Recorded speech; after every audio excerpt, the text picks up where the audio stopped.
Welcome, everybody, to a special edition of Wisdom Without the Guru.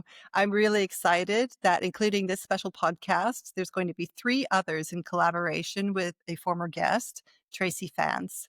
Now, Tracy has been on the show before, telling her story leading up to her developing her spiritual gifts and the challenges that she faced. So nowadays, she's a psychic, medium, and tarot reader. And she also works with clients, helping them to develop spiritually and psychically. So, in addition to the other things she does with them. So, today's special episode, we are going to be talking about spirit guides. Who and what are they? And how can you meet and work with them? Thank you so much, Tracy. I really appreciate that you are coming on to do this because I think that this is just really good information that a lot of people don't know about or can start them on their way. Absolutely. I totally agree. I think that spirit guides are so core to what we do. And I generally find the same things come up with people about spirit guides. So this would be a really great way to put it all in one place.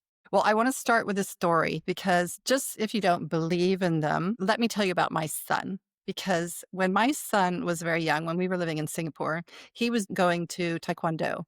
He had one of these, certifications where you have to have the belt. You get his belt of a certain color. And he was so scared and worried. And at that time, he was really into the whole dragons and angels and everything else that I was doing. So I would tell him, now, when you're afraid, you just call on the angels and ask them to help you. And so he went into his little taekwondo thing, and did the little exercise and it wasn't really a competition. It was just something that they had to do to get that level belt. And there's all these other kids from all these other studios around. And he kept running out, and I have a picture of it still, gives me a big hug. And he says, Mommy, it worked. I passed. And then again, years later, so fast forward, so now he's 18 and he just finished his high school diploma. And at the end of the year, he had been struggling and he was really worried and stressed about passing these final exams in order to graduate high school. And so I said to him again, because, since that time when he was very small and now when he's 18, he's sort of poo-pooed the whole, spirit guides. But I said, I know that you might say, oh, that doesn't exist, but I think that you should call on somebody out there who can help you with your exams. And he told me that he was doing it and that he said he was praying to every god there was. But he passed all but one of his exams, and that one didn't matter too much, to the point where his teachers came back to him and said, why didn't you get these grades before on your exams? So, for me, that's just an attestation that there is something out there helping us when we ask. So I'm going to leave it to you now to tell us what are spirit guides? Because some people think, it's only angels or it's only people who have died and passed away that you can call on to. So what exactly are they? So spirit guides are souls just like you and I. And for whatever reason, they have decided that they're not going to incarnate this time round and that they're going to get their growth by being a guide for someone here on earth. And my understanding is that they can choose, like maybe 2, 3, 4 lives down the line, to come back if they want to. But mostly it seems that once they've decided to do the work in spirit, they tend to continue doing the work on the spirit level rather than here on earth. There are different types of guides and there are different scenarios with the guides. I'm not sure if that's the right word or not. So the way I like to think about is it's a little bit like your school or your company hierarchy. And you've got your head teacher and then you've got your heads of department, so English, maths, and what have you. Now, the head teacher, that guide is with you from when you are born until you die. And they are generally not family because they'd be too emotionally involved and they wouldn't be able to have that objectivity to be your main guide. Okay. That's not to say that family members don't come in and guide us, because they definitely do. Okay. Then those heads of departments would be things like a guide for tarot, a guide for mediumship, a guide for meditation, a guide for healing.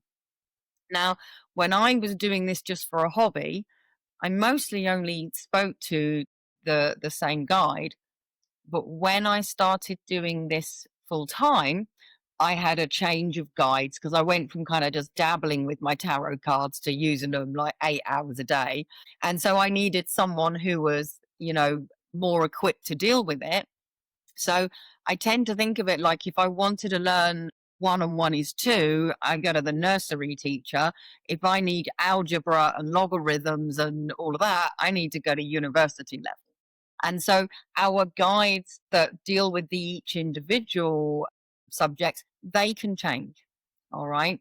But your main guide will have been at your soul plan meeting. That's the meeting where our soul went, right, what am I signing up for? What do I need to learn? And between ourselves, that spirit guide, and all the other souls that are going to be part of this life, we decide what's going to happen. And this is just how I think of it with me. This is no reflection on anyone else. I really think my guide sat up there for years, waiting for me to wake up and smell the coffee and realize what I should have been doing, and he had a long wait. And I've got, honestly, I think mine must have been in therapy. It's like, oh, for the love of God, just stop getting it. But they're very patient. They do know what we're dealing with here on Earth. And they are really just waiting for us to go, okay, I'm ready, bring it on. And if you imagine like a taxi cab and they're out doing all the fares, they need somebody back at head office who's going to go, right, you need to go to this address, or, how long before you can get to this address. And that's what your guide is doing. Your guide is there coordinating and going, well, actually, we think you need to go right here to get onto your path. And then there's me going, I think I'll go left. you know? And they're rolling their eyes, going, "Oh my God, she'll get there eventually." And when I actually started communicating with them, rather than just waiting for them to send me a sign or send me information, things actually got better. And a lot of people don't realize that we can actually ask a specific question or ask for some specific guidance, like, "Am I meant to do this over here?" And so rather than just waiting for those signs to appear and hope that we're paying attention, it's so much better when it's a two-way thing and we can get so much more out of it. And then we can really laser focus to make sure that we're achieving what we're here for. Okay, so that's very different than actually what I thought guides were. So I actually don't have that quite in detail, but I guess what I thought guides were is I didn't always think that they were family members or human or Mm. people that we knew. I always thought spirit guides were also like, included the angels or animal guides as well. And that spirit guides were sort of just whoever out there was listening and had the ability to help. I'm always very clear when I ask. You say, I need somebody to help with finances. I need somebody to help with business planning. So how is that different? And you're still doing the right thing. It's just that it's a little bit more broader. And we do have animal guides as well. And, I work with people that are really not people. So they tend to have more of the animals. But then we've also got totem animals that we can call on. So if you want someone who's hardworking and can lift 10 times their body weight, you'd ask for ant totem. Okay. So there's different sections. Okay. So if you imagine you've got your main guide and then you've got these heads of department, and then you can have your family members that have passed, like my dad might help me with something, my granddad might help me with something. And then we've got the universe that we can talk to as well. So there are different factions, but angels and archangels, they will help us too, but they're not specifically spirit guides. Okay. So I always refer to all of this as our spiritual army. So we can call on our spirit guides, our totem animals, our angels, our archangels, our loved ones, the universe, our higher self. So there's this whole army of spiritual beings that want to work with us. Um, but the main spirit guide is specifically for us, whereas the archangels are there for everybody. Like, you wouldn't necessarily call on my main spirit guide for help, but when we've been working, our guides will talk to each other. A bit like two teachers might go, I'm worried about William. What do you think? Yeah, I think William needs this, this, and this. So the guides will work amongst themselves to get us at the right place at the right time if we need to connect. Um, so it's a little bit more complex than a lot of people think. Yeah, that's interesting. And also, I remember somebody told me once, even when you're talking about calling on angels for help, that even certain angels have certain niches of experience. And also that you can't always expect when you're calling on somebody that, is a dragon, for example, as I said, there's that dragon behind me, because for them to understand what's happening in human reality is not always possible because they're not human. So a lot of times I think people who are turning to consider these spirit guides as, like you say, non-human or you know something else, we forget that they don't always have the same aspect, the same perception, the same understanding, the same emotions that we as humans do. So how do you feel about that? Yeah, I mean, I buck the trend. Most people that I speak to will tell you that you've got the humans and you've got the animals, and the two don't cross back and forth. But my understanding from stuff that I've read and experienced is that that's actually not true. Okay. So, for instance, you might get a dog that you are totally convinced is human, and you might be convinced it's your father's personality. Okay. Um, there is a book by, oh, I can never get her name right, Warren Beatty's sister. Oh, it'll come back to me. But she's wrote Shirley MacLaine. She has written loads of books, and one of her most recent ones, she was talking about her dog, and she was talking about how this dog was her guardian angel and had come back to help her. Okay, so I do believe that animals and humans can cross from one soul group to the other, depending on what they need to achieve. So in answer to the question about the humanness, angels, apart from Metatron and Sandalphon, have not had an earthly life. They've always been angels. Okay. Metatron um, was God's scribe Enoch. And when he died, God didn't want him to be completely gone like you and I would be. So he made him into an angel. Um, and Sandalphon, same sort of thing. And what you're saying about the emotions is right. You know, you call on the angels, but they live in an ideal world. And so when I'm giving a message for somebody, the angel might say, oh, you need to eat more healthily. And the person I'm saying that to might, well, that's all well and good, but I can barely afford to eat. So I have to buy cheap. I can't buy nutritious. It's like, well, I'm just the messenger. Okay. So you're right in what you're saying. But generally speaking, the angels want what is best for us and for humanity. Sometimes I think our guides have forgotten what it's like to be human. It's like, yeah, it's all right for you, pal. So that can be an issue as well. Um, and if they haven't incarnated for a long time, that can affect their their memory of being human. They will have had many, many lifetimes across many cultures. There does seem to be a higher percentage of guides that come from the very evolved backgrounds like Native American, ancient Chinese like Confucius, Egyptian, that sort of thing, because they've got that highly evolved spiritual background. So that it's not any one thing. You can work with all of those and work with them as a collective, but as I said, your main guide knows exactly what you're here for, and he will do or she will do whatever they can to get you to your path and help you achieve your mission. And there are other guides that can come in temporary, like a joy guide, or maybe you just want to master numerology and you need a guide to help you with that. But once you've mastered numerology, they'll go because you don't need them. Whereas my tarot guide will stay because I still work with the tarot. Okay.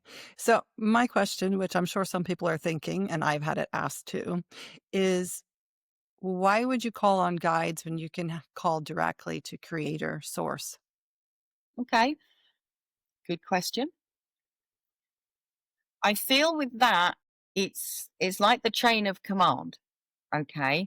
So not everybody has the ear of the prime minister or the president during a war. Like you don't want the army sergeant ringing up um, like the president every 5 minutes because that gets too much. So it's like there's this chain of command.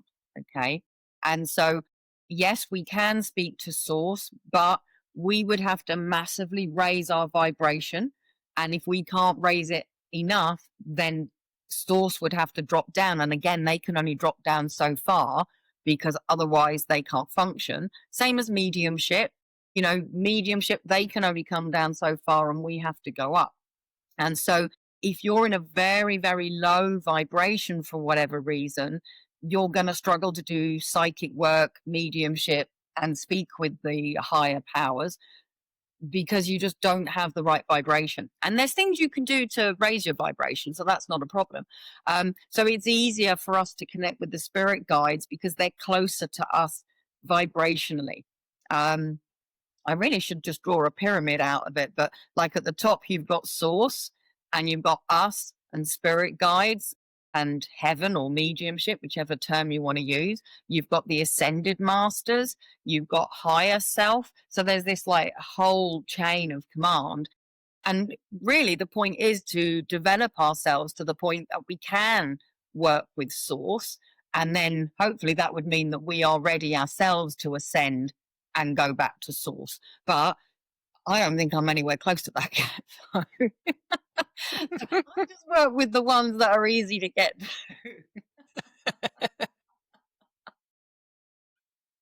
Okay, so how do we know who is our guide, our principal guide? I mean, how can we get in that groove?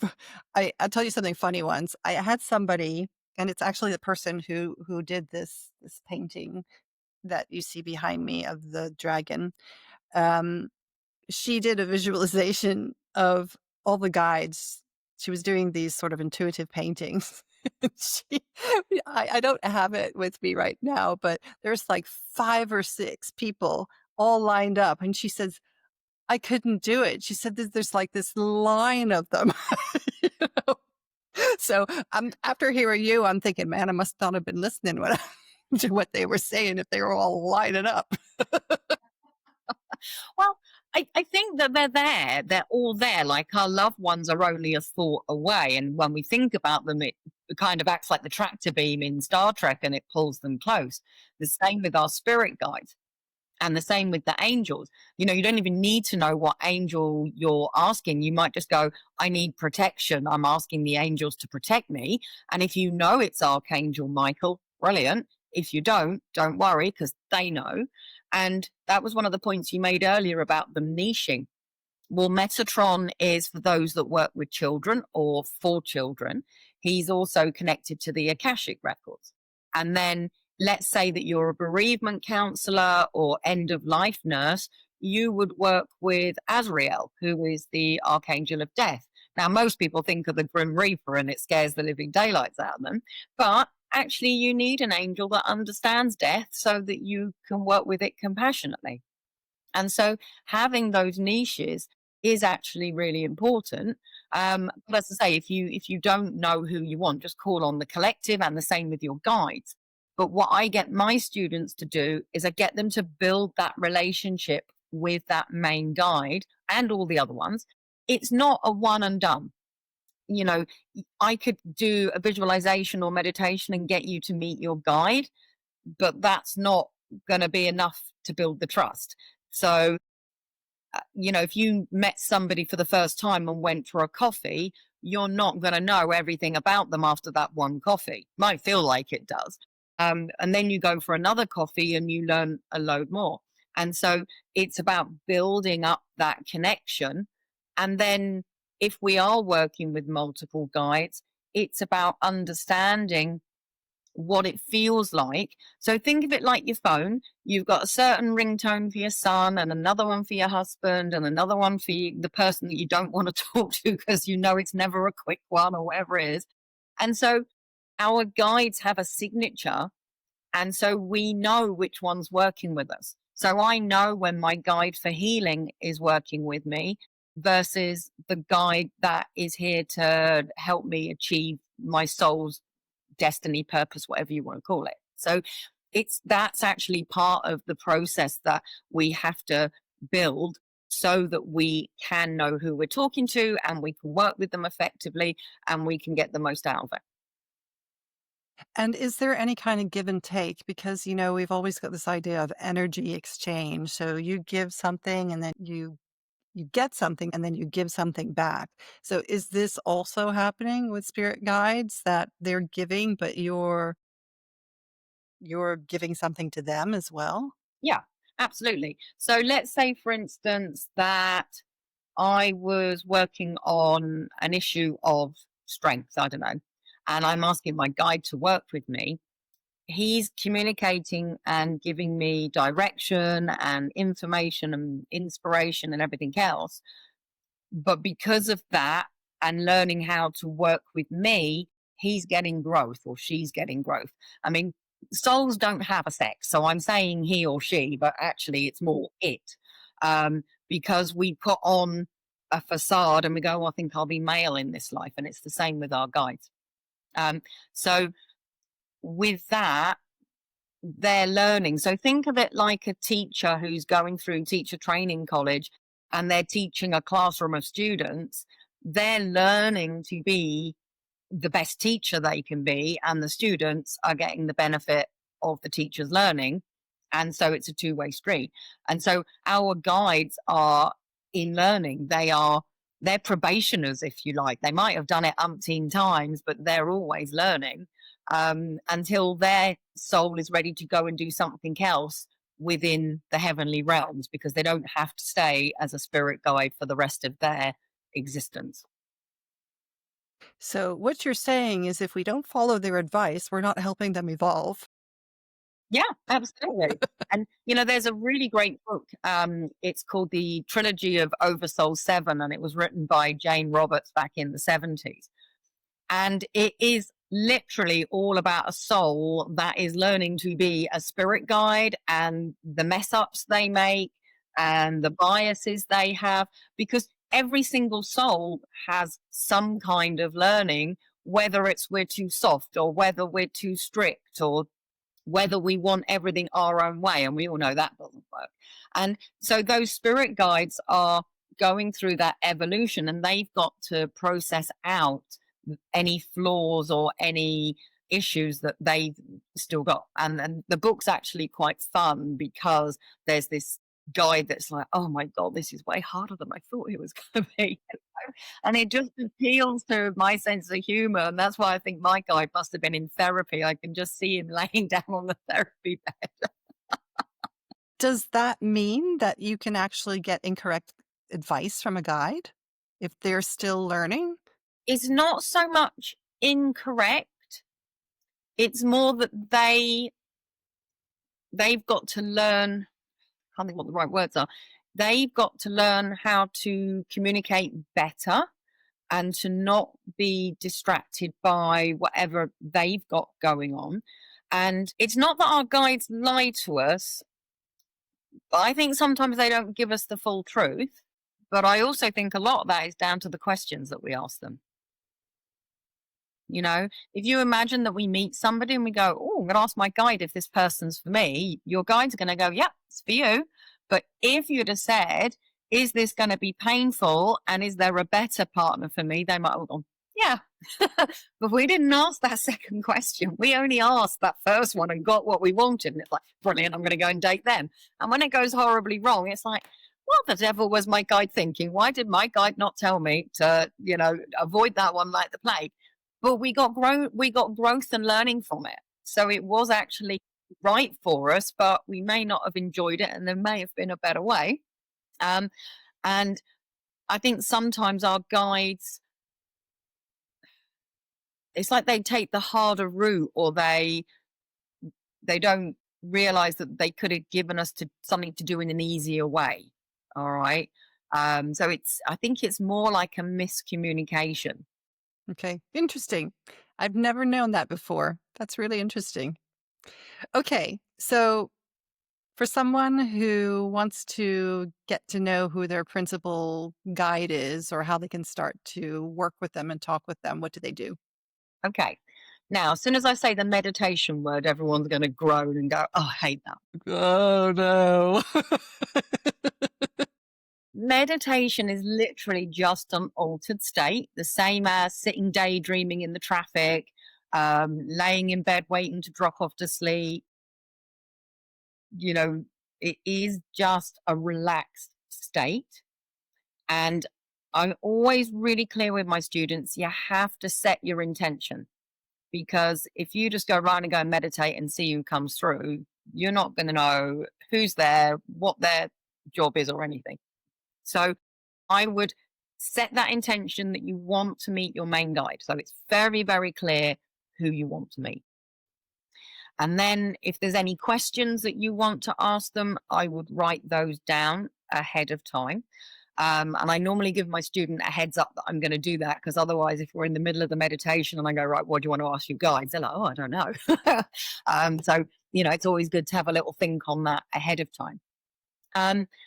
And then it's just a matter of going and finding somewhere quiet where you're not going to be disturbed by the phone, the doorbell, like really loud noises that are unexpected from outside, just so that you can put all your focus onto you and your space and what's happening with you. The other thing I get them to do is to just take a bit of a scan of themselves. So, are you hot? Are you cold? Do you have an itch? Do you have a bad back? What's going on with you? All right. Because when your guide connects, or if you're doing mediumship, when they connect, if you haven't done that awareness of yourself, you may well miss something that is the signature. Okay. So one of my guides comes in from the front and they give me this cobwebby feeling on my face, like I've just walked through a load of cobwebs. Okay. And sometimes I get a guide that comes in and it'll make me really hot or really cold. So by knowing what's me before I start, I know that anything else that comes in will be from my guides. Okay. What else? I always say get rid of expectation, but I think it's one of those things that's not really It's so easy hard. to do that. Okay. And I mean, just last week we were doing some spirit guides workshop in my spiritual development program. And pretty much every single person, their expectation was here and reality was here. And because they were looking for this, they missed this. Okay. So really trying not to have any expectation, like I'm going to have a Native American guide or a reindeer or whatever it's going to be. And just have that openness to what's going on with you physically, um, and just monitor rather than expect. Okay. And I know that everyone says, okay, yeah, I'll do that. And then they don't. But it is something that when we talk about the experience after we've done the exercise, um, most people will have some version of, oh yeah, I got that, or oh yeah, I heard that, but I just thought that was me. It's like, no, that's your guy. So it's something that comes with practice and repetition, and just noticing what happens multiple times. So always get a notepad and journal about what you experience in your session. And sometimes it's the absence of something that we need to note down as well. And then when you've done that like half a dozen times or a dozen times, you might read back through them and you'll go, oh, actually, I've just noticed that this is happening, or I've just remembered that actually I felt like they were really tall, but they've not written it down. And when they fill in the blanks, it kind of builds up the layers. So it is one of those things that the more frequently you do it, the more information you'll get, and you'll build up this profile of your guide. And eventually you won't even need to write it down because it'll just be so integral to you. Yeah, I like that advice about paying attention to your body because I've not heard that before. And also, I'm just thinking about some things that happened to me recently. It's some sensation that I've not had in a very long time. It's like this tickling of my forehead, Yeah. just, or it's very, very soft. And it's happened a couple of times when it's been this, the toilet's been flushing in my house mysteriously. Well, And that that's can happened quite often be a loved just one. before it flushed.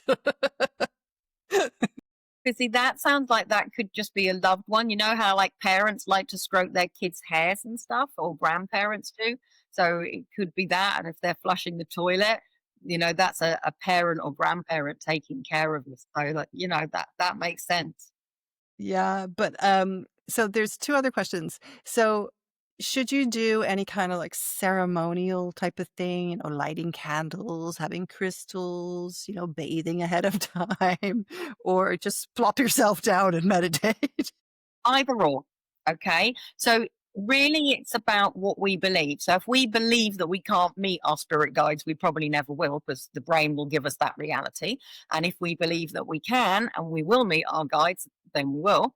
So if you are the kind of person that wants to go and bathe in ewe's milk and burn incense and get crystals out and play music, do it. You know, I'm really lazy. Okay. And I like simple, but I'm also at the stage where I can sit and have a conversation with my guides in the car, and I don't need to close my eyes, so I'm not going to crash the car. But if this is new to somebody, they're highly unlikely to be able to do that because we've got to still the noise. We live in such a noisy society, notifications, scrolling through Facebook, scrolling through the news, listening to the radio and podcasts and videos on TikTok. And so I believe that maybe somewhere in the middle, have a little bit of ceremony, make yourself nice and comfortable, set the scene and the mood so it feels tranquil. But if that's not your bag, it's absolutely fine, you know. It's more about that intention of really want to meet my main guide, and that's what I'm sitting down to do. Um, and the other problem that I come across a lot with people, they'll say to me things like, "Oh yeah, I've tried really hard to meet my guides and it just never works." And I'm like, "Well, what kind of meditation did you do?" And they'll tell me, and I'm like, "Well, that's the wrong kind of meditation to meet your guides." And they're like, "Oh, didn't know that," because there's different meditations for different purposes. Like if you wanted to do a moving meditation such as qigong, yoga, or tai chi, that's your focus is on the moves. So you're not going to get your spirit guide if you're doing that kind of meditation. If you're doing a breath work meditation, you're most likely not going to get your spirit guide or a loved one in spirit. So you've got to sit in that quiet energy with that intention of that guide, or if you're doing mediumship that you want to meet somebody, and then have that awareness of what's happening with you physically and mentally and emotionally so that you register any changes. It might just be the air pressure feels different. You're like, oh, I don't feel like I'm alone. But it can be very, very subtle. Okay, so my last question, and, not to frighten anybody, but so sometimes when you sit and you put yourself like that, you open yourself up to, you know, whatever wants to speak to you. Hmm. So how can you discern if something that is not for your well-being Hmm. and is life enhancing to you comes up and says, "Yeah, I'm your guide." So how can you do that? Well, we have a doorkeeper, or I call them my spiritual bouncer, and they are actually there to keep the riffraff out. And I ground myself before I work. I protect myself. I ask my guides to protect me and the angels to protect me. And I've got a very good relationship with this bouncer, and I've made it very clear to him over the years I do not want riffraff coming in. So there shouldn't be anything negative. But, and this is a fear that a lot of people have about spiritual work. Oh, what if something nasty happened? If anything did feel untoward, then you just would literally set the intention to step back and call on your angels and guides to come and take it away. Um, when we sit in a development circle and there's quite a few people, and then you've got the teacher, quite often what can happen is a soul that doesn't realize that they've died may be drawn by the energy of the circle, but the circle leader will understand how to get that soul to cross over. And again, they're generally not evil or anything nasty. They might be a bit peed off because they've been stuck here waiting for their wife who actually died 2 decades ago. Um, and that's probably the extent of anything bad that I've had, is just a soul who's a bit angry or a bit ticked off that someone's living in their house, etc. But the pure energy of the angels and your guides will neutralize that. Mm. And I guess also that if something starts talking to you and chatting up your ego and saying, "Oh, you're the best at this and do that," or it starts telling you that you should do something that is damaging or hurtful to or aggressive to somebody else, that is definitely not what you should be having a chat with. And you would just know that the energy is all wrong. Okay. Um, and this is why it is good to have a little bit of a ritual, like putting your crystals out and setting that intention, because then your guides and your angels know that you're working in the light and that they don't want to be letting anything bad in. But I also know a lot of people who do things like paranormal investigations and people who get rid of things like attachments and negative entities, but they've got a whole different team that's going to work with them, and they are going in with their eyes wide open that they're going to be working more in the darkness than in the light, but they know that their spiritual army is going to help them with that. So if you're working in that energy, you know what you're looking for. I wouldn't recommend that for the novice. I would recommend that the novice works in the light and gets comfortable with it. And if they are then drawn to the kind of the work in the dark stuff, then they can add that in when they feel more confident and more comfortable. But I would recommend that you work with someone that knows what they're doing if you're going to do that. Okay. So what do you think is the key reason that we should call on a guide, or Well, some of the key reasons? I think our parents lied to us all these years. I was brought up saying askers don't get, you know. It's so wrong. If you don't ask, you'll never get. So throw that lie out the window. I think we can ask them for literally anything. If they're not meant to give it to us or direct us, they won't. If it's not for our highest good, it won't come. So, if I ask for the winning lottery numbers for tonight and it's not my turn to win, they're not going to give them to me. So I pretty much ask mine for most things over the years. These days, I tend to mostly ask for guidance or signs of something. Something came up in a reading at the weekend, and I was like, I don't know about that. And I asked them for a sign if I was meant to do that. And yesterday I got two, one through me and one through my partner. And I'm like, oh, okay. But I'm still not sure about what came up. But I think that might be my human self going, I don't know if I fancy doing that yet, but we'll see. So I think it's whatever you want, like parking spaces, romance, um, help with an exam. It's literally anything you want. And if they can, they will. And if they're not meant to, they won't. They're not going to give us the answers to the maths test. They're not going to go, oh, yeah, your role on this planet is to achieve this, this, and this. And if you connect with that person over there, it'll all happen. And then you can get back to heaven. They're not going to make it that easy. But for most people, I think that it's for their own personal guidance and their own personal development. And if you then wanted to do things like tarot readings, then you might be asking the tarot guide to help you with this reading or to help make it easier with this particular um, set of cards or suit of cards because you struggle with it. So I would just say ask for whatever you're stuck with, whatever you want help with, and they'll be there for you. Right. So, do you have some kind of meditation online that somebody can go and download from your site?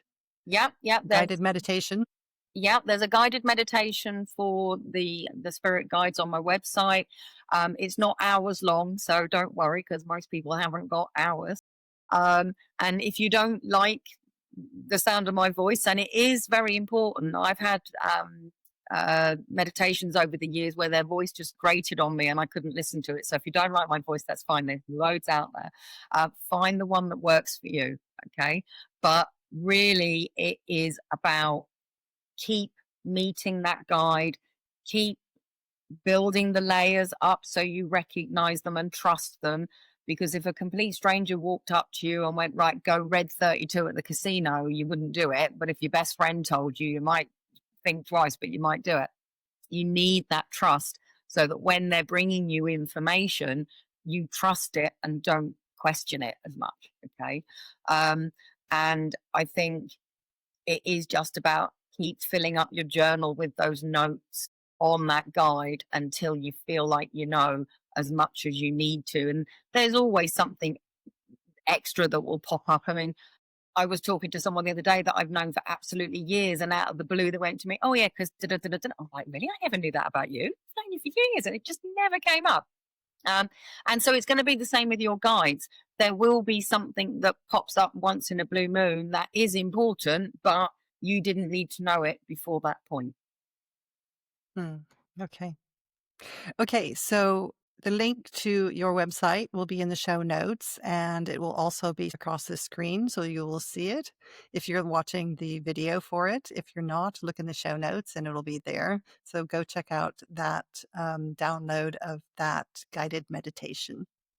So that's going to bring us to a close here. If you've got more questions, you can always contact Tracy through her website and ask her all sorts of questions because I'm sure I could sit here and ask a lot more, but I won't. Okay. So if you've liked that and if you're interested in tarot, but not sure what it's about, or and you just kind of want to get into it or understand it a little bit more, tune in the next time because our next episode with Tracy is going to be about understanding the basics of tarot.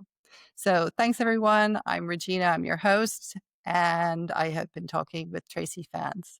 Thank you so much and see you next time. Bye, everyone.